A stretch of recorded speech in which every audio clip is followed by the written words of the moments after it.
هل ترى أن الله خلق السماوات والأرض بالحق إن يشأ يذهبكم ويات بخلق جديد وما ذلك على الله بعزيز وبرزوا لله جميعا فقال الضعفاء للذين استكبروا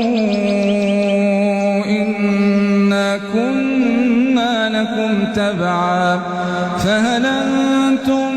مغنون عنا من عذاب الله من شيء قالوا لو هدانا الله لهديناكم سواء علينا أجزعنا أم صبرنا ما لنا من محيص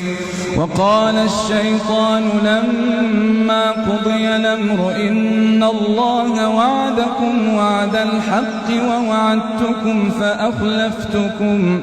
وما كان لي عليكم من سلطان إلا أن دعوتكم فاستجبتم لي فلا تلوموني ولوموا أنفسكم ما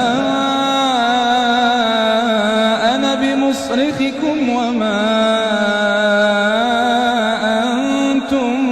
بمصرخي إني كفرت بما أشركتمون من قبل إن الظالمين لهم عذاب أليم وأدخل الذين آمنوا وعملوا الصالحات جنات تجري من تحتها الأنهار خالدين فيها بإذن ربهم تحيتهم فيها سلام.